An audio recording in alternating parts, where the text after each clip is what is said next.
Okay, so we were given some of the examples of threats that you received. Describe some of these that you've received. I understand these aren't all of them. Yes, ma'am.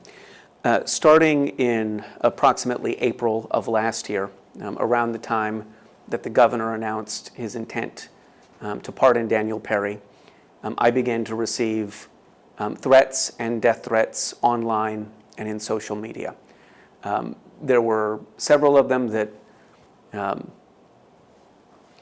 that suggested that that I should be killed, that that committing physical harm against me is the way to get me to change my policies and my approach.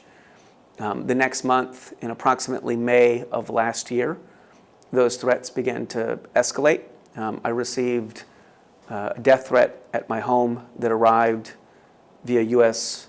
Postal mail. We reported that and began working with officials immediately after that threat. A little bit later that year, in November of last year, we began to see people online suggesting that the way to get me to change my approach and change my policies was to put my home address online and to threaten my physical safety.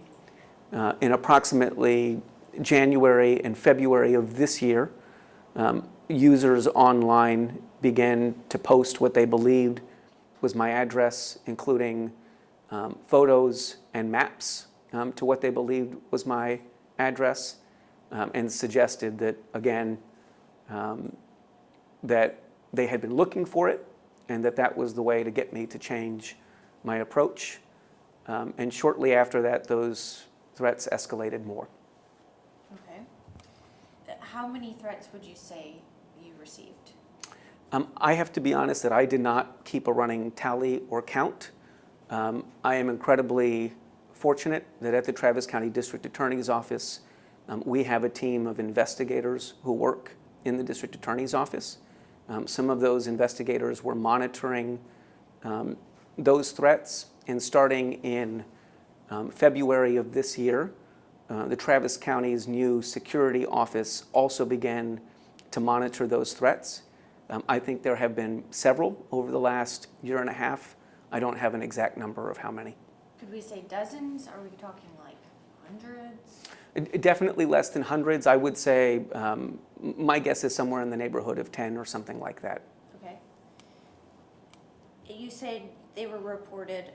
Who did you report them to, and when were they reported? Yeah, I initially reported the death threat received at my home to the Travis County Sheriff's Office immediately after it happened, and I reported the online threats to the Travis County Security Office and other threats to the Travis County Security Office in February of this year.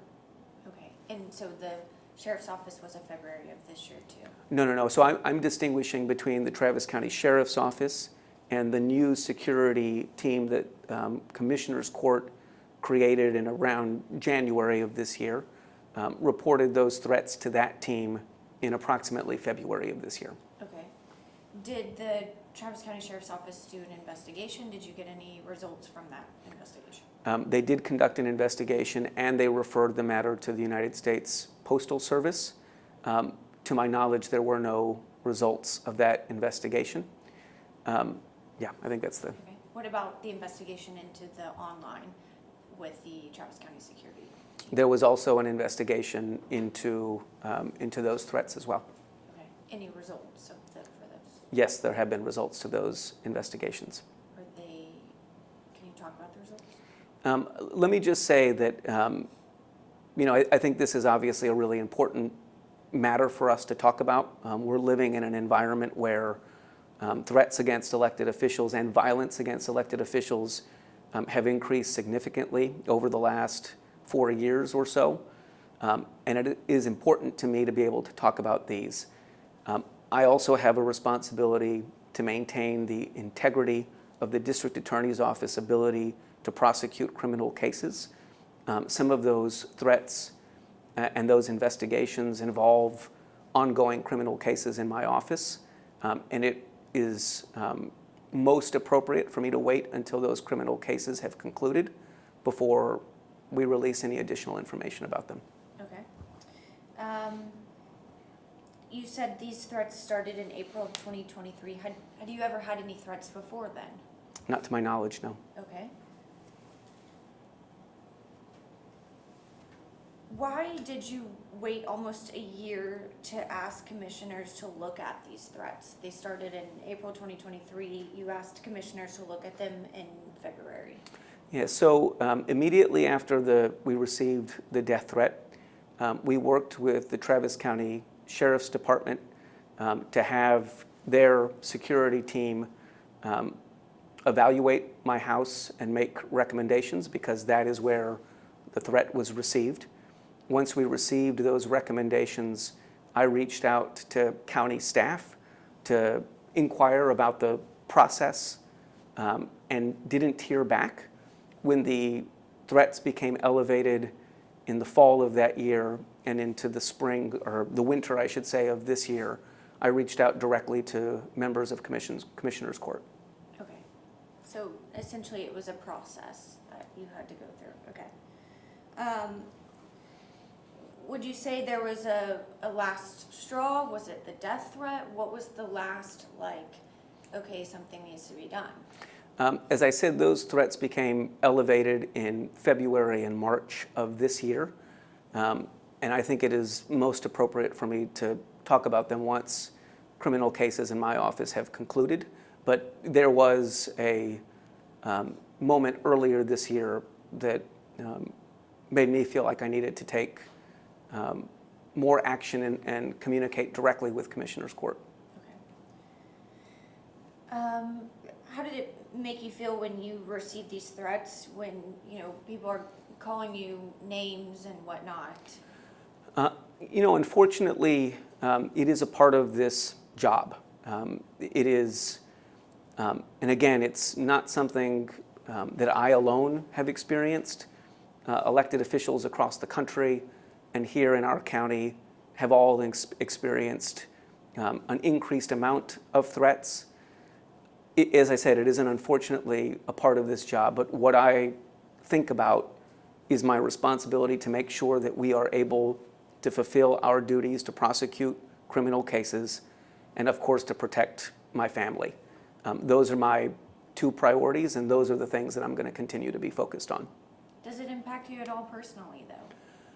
Of course it does. I'll say that I do not want any of this. I would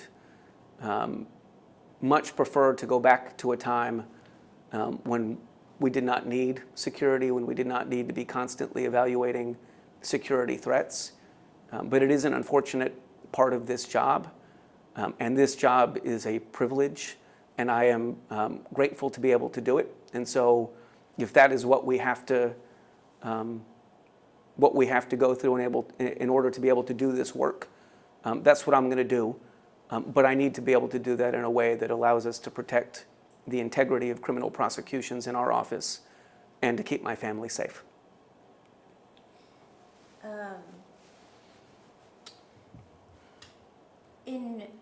In February, you asked the commissioners to look into this, to assess and respond to these threats. Why not go a different route, like law enforcement, something like that? Well, as I said, the original set of recommendations we had about my residents were from the Travis County Sheriff's Office. And my conversation with Commissioner's Court in February of this year was about the need of Travis County as an entire entity to improve and upgrade the ability of the county to protect elected officials writ large. I thought that the problem had reached a point that we needed a more global solution and a more global process than just a response to my particular situation. As part of that, I obviously talked with Commissioner's Court about my particular situation, but my own experience going through this made clear that there was that the processes that existed at the time were not in line with the processes that other major counties across the state have, and was not working as well as it should have. Was your intention then when you went to the commissioners, hoping that there would be a fund for all elected officials in the county, or just yourself, or? Well, I try really hard to stay in my lane. I wanted to bring to Commissioners Court attention my particular circumstance, and I wanted to begin with them a conversation about what the process was for all elected officials and what the county's response and resources would be for all elected officials. To the county's credit, they had already begun some of these conversations internally, and before I visited with them, had already taken steps to improve the county's security infrastructure. I'm hopeful that my conversations with them also shed some light on the kind of additional steps that they may need to take. For example, one of the things that we discussed is the fact that there was no security detail that was available for elected officials. And so at that time, we spoke about the possibility of the creation of that kind of detail for elected officials throughout the county. I certainly cannot, nor do I want to, take any credit for the steps that Commissioners Court has taken. From my perspective, they have been incredibly responsive and responsible, and I'm really grateful to them. And I am hopeful that our conversations contributed to the overall approach that they've taken. Would you say it was the county commissioner's idea to bring security to your home?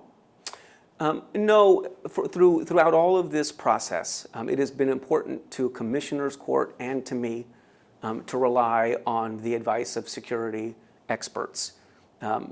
Commissioners Court, as a result of my discussion, directed me to receive recommendations about my home from multiple security sources. In addition to the Travis County Sheriff's Office, we sought the opinion of a third-party private security firm, and the recommendations of Travis County's security office, and worked with Travis County's security office on the details of what the appropriate response should be.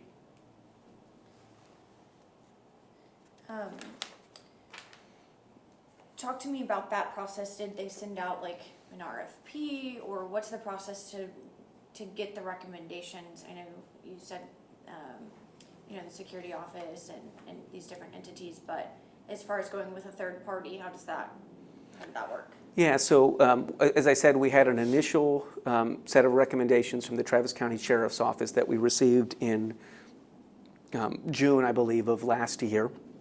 When I visited with Commissioners Court earlier this year, they asked me to receive updated security recommendations. We simply did research and found a local private security contractor to make a set of recommendations, and the county's security office also came to evaluate my home and made recommendations. Okay. There were 3 security assessments. Why'd you choose this company over the others? All 3 of the recommendations resulted in the same conclusions. Okay. And all 3 were shared with Commissioners Court. Okay. $64,000, a little more than $64,000. What security items cost that much? I personally don't know. So what cost that much? Yeah, the sort of crux of the recommendations of those security entities was that my home needed to be hardened, that it needed to be made more difficult to get into. And so we took those recommendations and worked with the county's existing security contractor to get estimates of what it would cost to meet those recommendations, and that is where those recommendations resulted from. Okay. Y'all were given, the DA's office was given $115,000. That's correct. Where's the other money and what is it used for? Yeah, the additional money was set aside in order to be able to reimburse constable offices who provided close patrol and other security services, and for a short period of time, a private security contractor who provided those services when county constables were not available. Okay. Are these constables following you around? What are they doing? Well, let me say a couple of things about this. One, there has been a fair amount of public reporting on the work that constables did with respect to my security. From my perspective, the details of that work are details that could increase risks for me and my family. And so, my perspective is that sharing the details of constable patrols and work increases that risk. And although I think it is really important that we have the opportunity to be transparent about everything that's transpired, I do think we have a responsibility to strike some balance that allows me to keep my family safe. The point of the security. Indeed.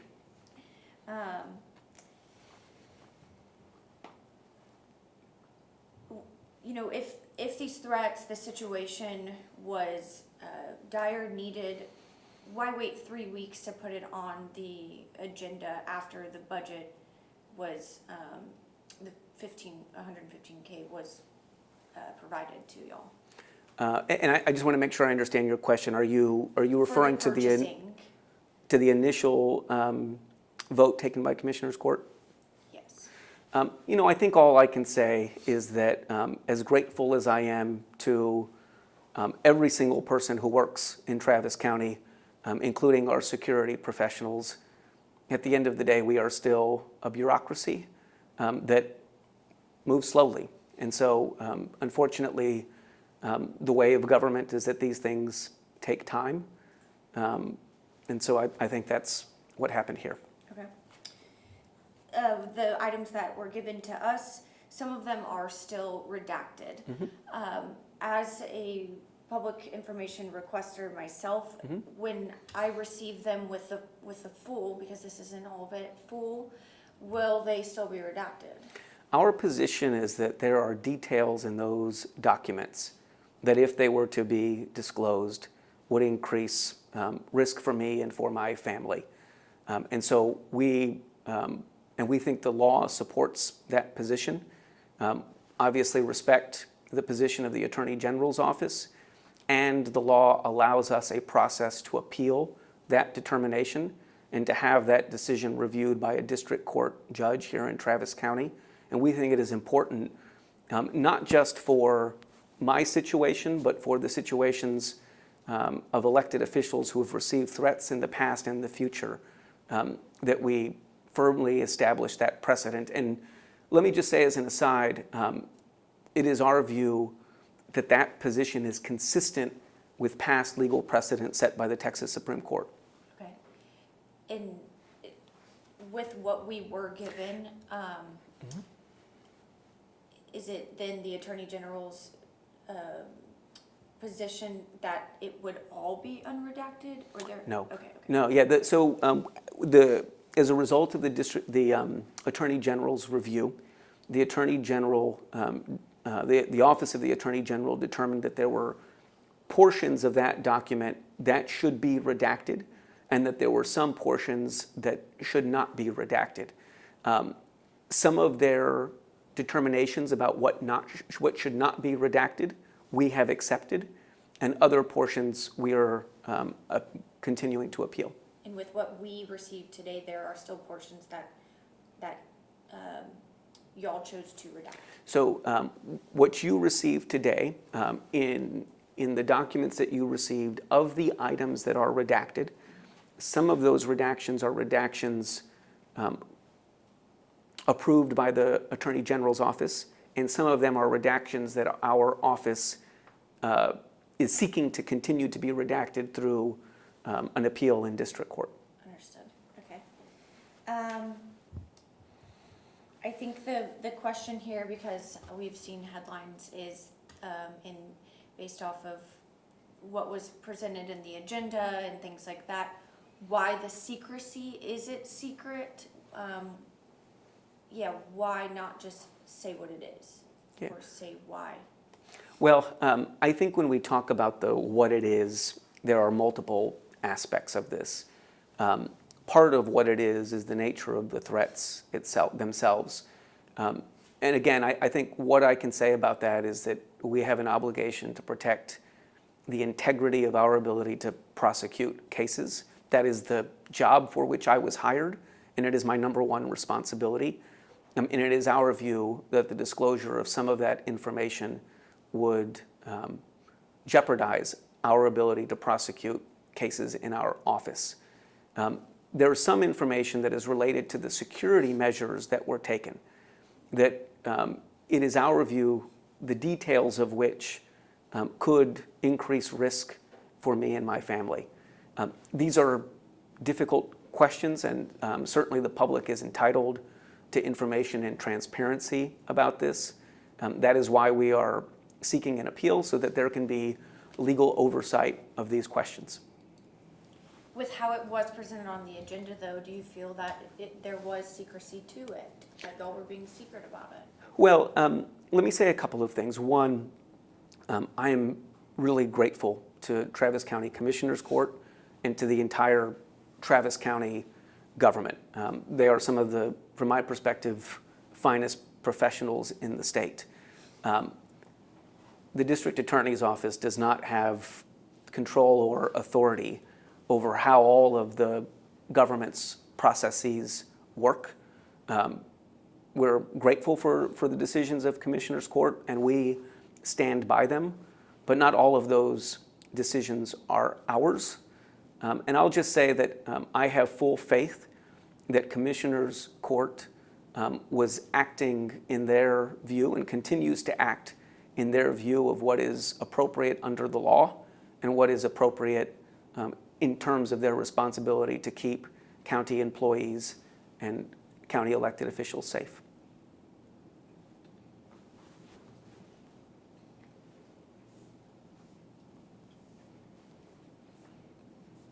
Do you understand how it could look to have just very vague items and then people requesting for the information and then it gets denied, like the perception of it?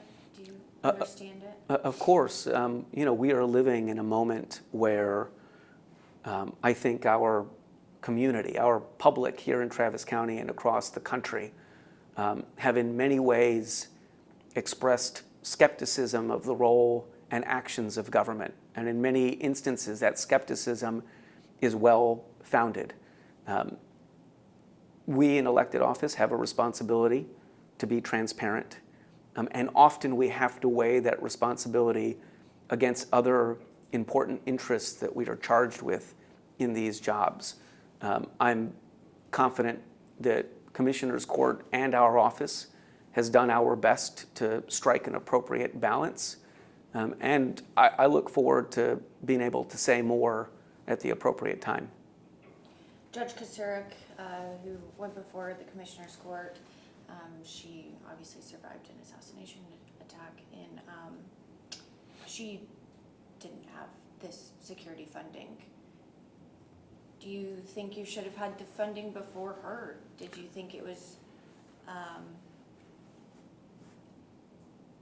one of the intentions was to have it for yourself instead of others? Well, let me say a couple of things about that. First of all, I'm really grateful to all of our judges in Travis County, both our criminal and civil judges. They hear some of the most difficult cases, some of which garner national attention, and I know come with threats of violence and other forms of harassment. I am incredibly grateful to Judge Kosurik. She has been an outspoken proponent of increased security for courts and for court personnel. I will say, though, you know, I'm not sure I think that that is a fair comparison. What happened to Judge Kosurik is absolutely awful, and there is certainly more to that process that is, quite frankly, none of my business. But obviously that is a process that played out for her several years ago, and I know she has been fighting to make sure that that doesn't happen to anyone else, and I'm really grateful for her advocacy. You know, we experienced an increase in threats that started in April of last year, that escalated in May, that escalated again at the end of last year and at the beginning of this year. And when they did, I thought it was appropriate and my responsibility to bring those to the attention of Commissioners Court and to ask Commissioners Court to take steps to mitigate those risks and those dangers. And I am, you know, I can't speak to the process that other elected officials have taken with respect to the threats that they've experienced, except to say that my sincere hope is that every elected official have access to the security they need based on the threats that they may be receiving. Do you feel you were given special treatment to receive this funding instead of, say, other elected officials? I don't. Again, you know, my sense is that, and again, I can't speak for Commissioners Court, and I certainly cannot speak for other elected officials. But my observation has been that Commissioners Court has been incredibly responsive to elected officials who have come forward to tell their stories about what's happened and to ask for help. Do you still utilize the security enhancements that you were given money for to this day? Not all of them. Okay. And let me just say that the use of those security enhancements is based on assessments conducted by Travis County's security team. So these assessments are ongoing? Yes. Okay. Would you say the threats have gone down then, if you're They have. utilizing? Yes, Okay. they have. When did they start going down? They began to decrease in the last, I'd say about a month and a half, Okay. in the last couple of months. Would you say now you feel safer? Or let me back up. When you received the safety enhancements to your home and also in other ways, did you feel safer? I have to be honest with you, I don't think about it that way. You know, this job has changed my life in many ways, and I don't always, nor have I really had the time to sort of process the way that it has changed my life.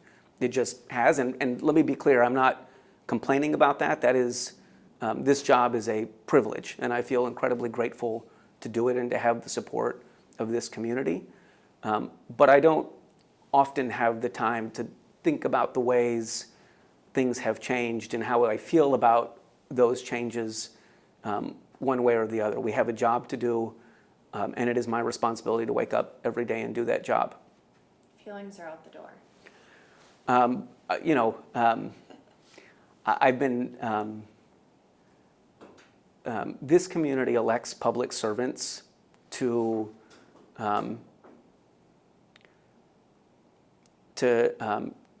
do the work of this community. I specifically have been elected to build a criminal justice system that meets the aspirations of our community. I take that job very seriously, and it's my focus. Okay.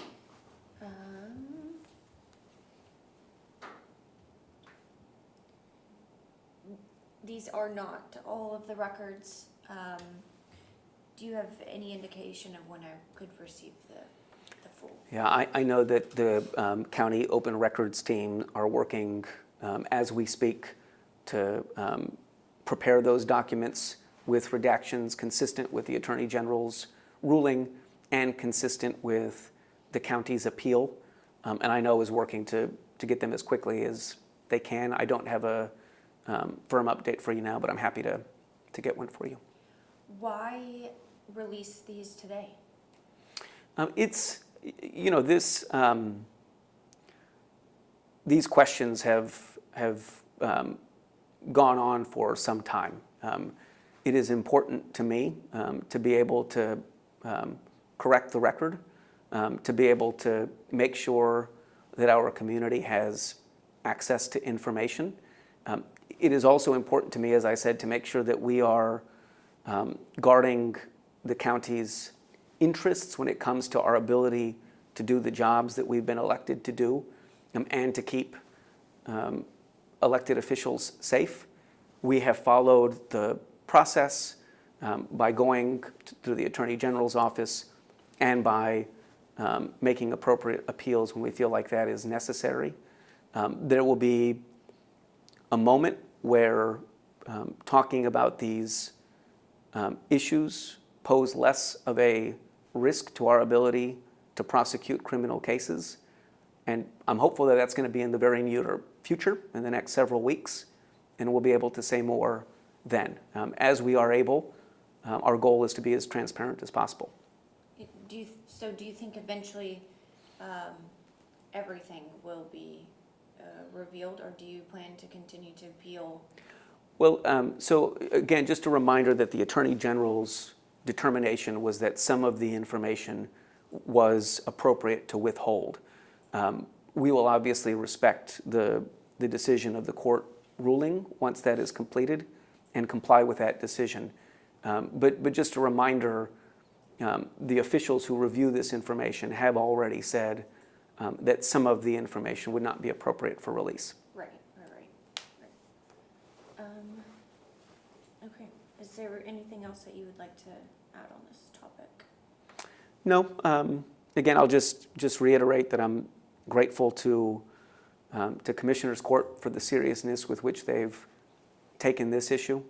And I will I will point out that the fact of the matter was that in 2023, Travis County's security apparatus was outdated and inadequate for our changing climate, a climate where there's been 2 assassination attempts on a presidential candidate, where someone broke into the Speaker of the House's office to assault her husband, where there have been threats against elected officials, local and federal, across the country.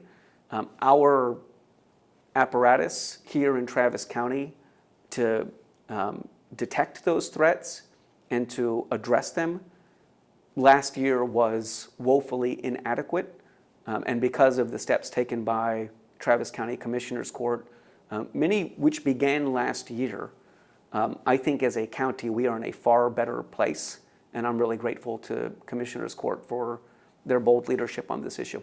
Yeah, do you hope you coming out and telling your story to commissioners that it'll bring change and hopefully more changes?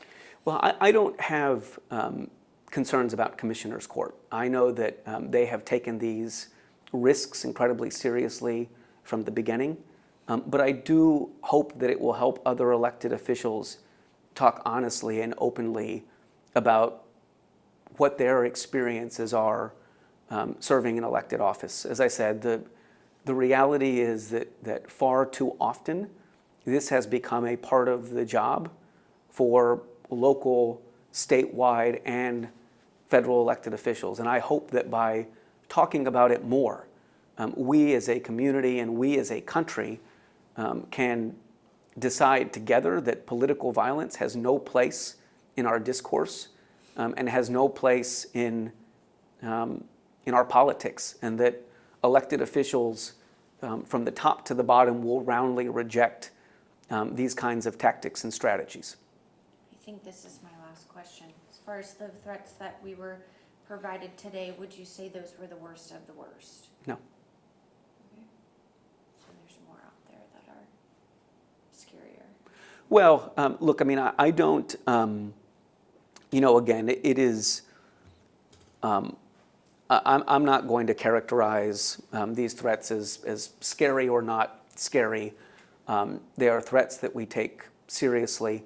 I think there are additional threats that jeopardize the ability of our office to prosecute cases and that pose real dangers to me and my family, and I'm grateful to Commissioners Court for taking actions to address them. Awesome. Anything else? I think so. Okay, cool. All right, we'll end that part, and then this will be really quick. Can I just